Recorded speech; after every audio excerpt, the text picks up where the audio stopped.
ओम शक्ति पराशक्ति कष्ट और क्लेशों के निवारण तथा कर्म देशों के विनिष्ट होने के लिए ही हवन है। हवन कुंड से एक ईंट घर ले जाकर पूजा घर में रखकर उसकी उपासना करे तो घर बनाने का अवसर बनेगा। मनोकामनाओं के पूर्ण होने के लिए हवन में भाग लेना जरूरी है।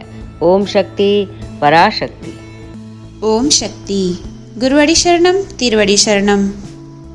मंदिर से बाहर आते हुए हाथों में अन्नदान का प्रसाद लेकर अधर्वण भद्रकाली कक्ष के सामने उतरे हुए चेहरे के साथ बैठी हुई थी शक्ति इंद्रा।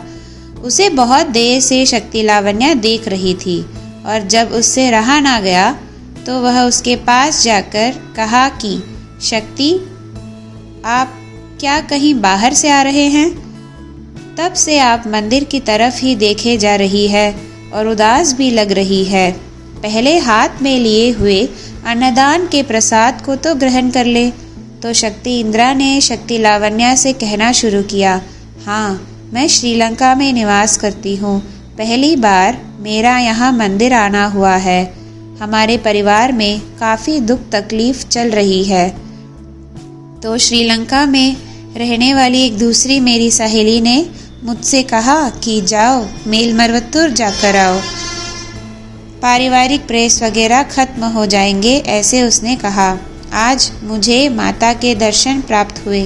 मेरी बेटी नागरूपी के लिए अच्छे वर की प्राप्ति हो ऐसी मनौती की। मेरी बेटी नागरूपी की लंदन में अपने 2 भाइयों के साथ रानी के समान परवरिश हुई है। तो तुरंत शक्ति लावण्या ने शक्ति इंद्रा से कहा कि शक्ति, चिंता ना करे, अब आपने मेल मरवत्तुर की इस धरती पर अपना पांव धर दिया है। माँ आदिपराशक्ति के दर्शन भी कर लिए हैं। यहाँ की सेवा में सम्मिलित हो जाइए। माँ आदिपराशक्ति सब कुछ देख लेगी। मैं बंगारू अम्मा के चरण कमल की वंदना करने के लिए जा रही हूँ।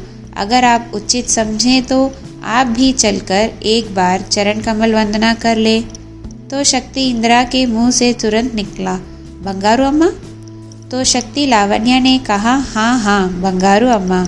आदिपराशक्ति स्वयं मानव रूप में अवतरित होकर आई है। यही बंगारू अम्मा हमारे आध्यात्मिक गुरु होकर पथ प्रदर्शक बनकर बहुत ही सहज और सरल रूप में हम सब से मिलते हुए हमें दर्शन दे रही है।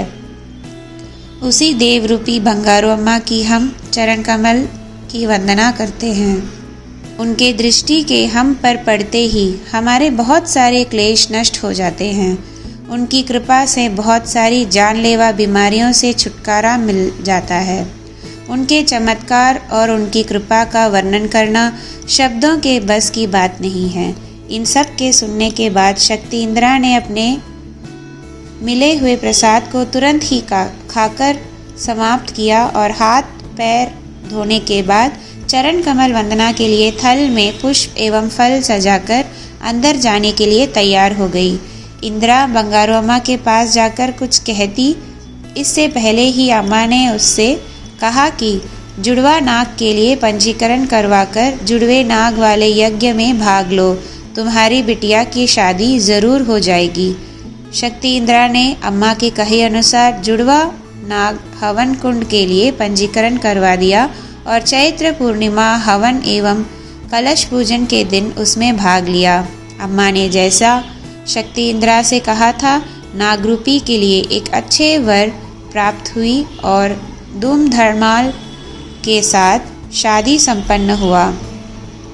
इसके बाद शक्ति इंद्रा ने अपने परिवार सहित जाकर अम्मा के चरण कमल की वंदना की और साथ में अपनी बेटी और दामाद को भी साथ लेकर आई। चैत्र पूर्णिमा के महाकलश दीप पूजन के बारे में अम्मा ने दिव्यवाणी में यहाँ आयोजित होने वाली यज्ञ पूजन को देखकर आप शांत रहने से ही आपको फल है। ध्यान करने का फल, योग करने का फल, यह मंत्र जाप की ध्वनि लहर अगर आपके शरीर के ऊपर लगे तो अति उत्तम है, करके आशीष दिया है। शक्तिगण हमें सौभाग्य का बहुचार करने वाला चैत्र पूर्णिमा महाकलश दीप यज्ञ पूजन में परिवार सहित भाग लेकर गुरु कृपा एवं दैवीय कृपा प्राप्त कर जीवन में सफल होने आइए शक्ति। ओम शक्ति।